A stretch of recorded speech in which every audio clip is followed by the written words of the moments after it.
Hello guys, this is What About Nintendo. Today I'm here to give my spoiler-free thoughts on Astral Chain after 22 hours of playing that game. So let's get right on into it.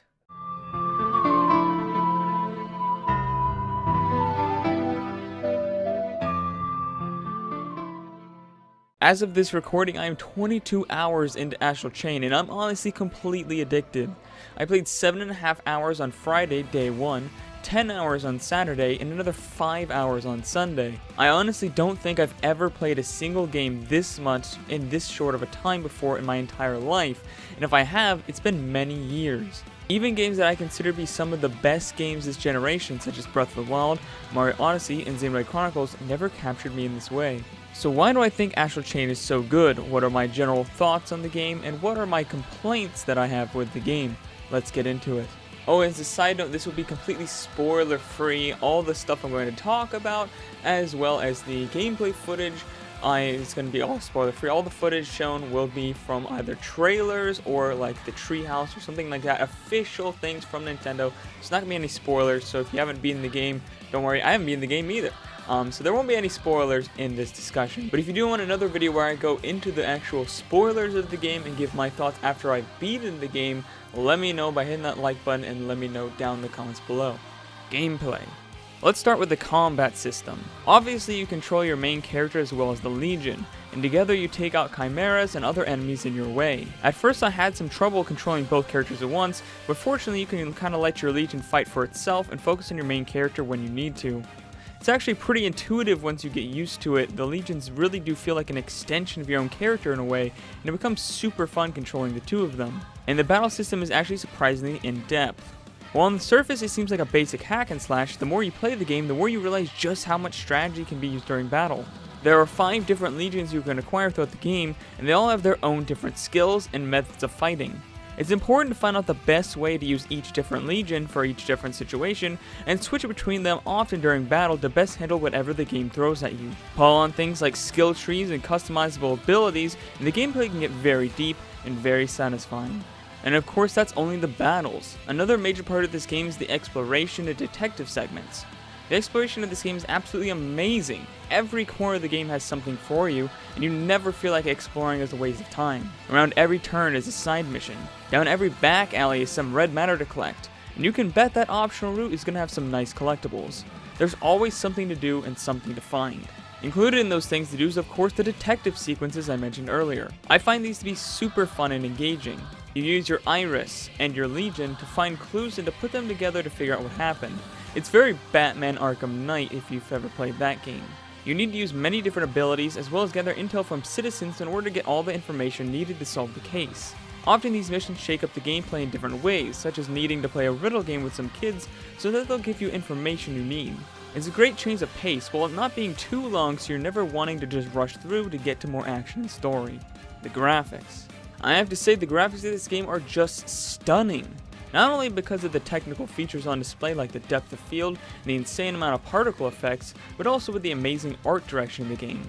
Things like the bright neon signs of the city being reflected off every surface, each with its own varying roughness and levels of reflectivity, filling the world with color. And color is definitely something that permeates the entire game. It's excessively colorful. Whether that's the city area I mentioned before, the helipad on the roof of the HQ, or the strange alternate dimension, the astral plane, where the chimeras originate from, it's all filled to the brim with color. However, not everywhere is filled with more color than a rainbow. There are some areas where the distinct lack of color gives the exact vibe developers were going for, like the drab, colorless look given to some poor, diseased ruined section of the game. Overall, the graphics of the game are both technically impressive, while also completely complementing the atmosphere of the game. Audio. The music of this game is absolutely incredible, with hard rock mixed with some classical instruments as well, that really lends itself perfectly to the atmosphere of the game. It reminds me a lot of Xenoblade Chronicles soundtrack actually, and oddly enough, the best way I can think to describe it is Xenoblade Chronicles X soundtrack, but if that was actually any good. There's not much more to say, it's amazing, really pumps you up to play the game, and you need to listen to it if you haven't already. Story and atmosphere. Obviously I'm not going to say any spoilers, but the story of this game is fantastic. The pacing is absolutely perfect. There's never a dull moment, and there's story and character development constantly throughout every single mission. It's a game that consistently makes you want to keep playing so that you can see what happens next. The characters in this game are incredible as well, with constant character development moments, great voice acting, and tons of dialogue both in the story and optional as well if you make sure to keep up with them throughout the game. You really get to know each character and get attached to them. The set pieces for the game were also absolutely insane. Giant monster attacks, huge explosions, chase scenes, and more are constantly happening, and each mission always has several super epic events happen that make sure you're never bored and never quite know what to expect. It's a game that, while having many slower segments where you can explore and really take in the game, make sure to turn it up to 11 often enough to make sure you're always engaged.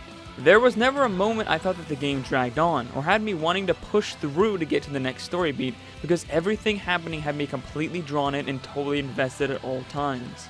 However, that's not to say that the game is completely perfect. There are two big complaints I have for the game. Firstly, the camera.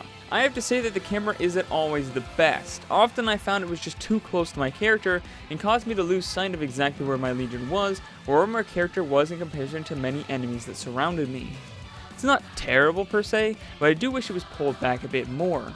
Even when you lock your character onto an enemy, it doesn't always do a good job of making sure you can see all of that enemy's attacks, or the attacks coming from enemies that are off screen.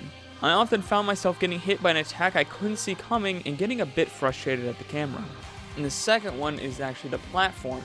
There is platforming in this game, and it's actually a major part of the game during many segments and certain boss fights as well. However, the platforming can be a little bit janky. Essentially, you need to move your legion over where you want to go and have it pull you there. However, you often clip on tiny objects and not go where your legion is. This caused me to fall and have to backtrack to where I was, or fall over infinite cliffs and cause a fairly high damage penalty. Often this feels like it's completely not your fault, and it can become very frustrating missing a jump over and over just because some tiny object in the world is barely clipping your character and messing you up. The camera can actually make this worse as well. For example, to see where you're going to jump exactly, you need to look at the symbol below your legion that's on the ground. However, there's times where you need to go around a corner and you can't see where you're going to jump to exactly, and it's easy to mess up and fall down a pit, even though there's no way to be sure you're going to make it. And sometimes you can't see the mark due to an object blocking your view or the angle of the floor, so you think you're over a platform, but then you jump and fall into a pit. Overall, I actually like the platform in this game, but it feels like it needed a bit more polish to be perfect, and I think my biggest complaint is just how much damage you can end up taking from something that doesn't feel like your fault.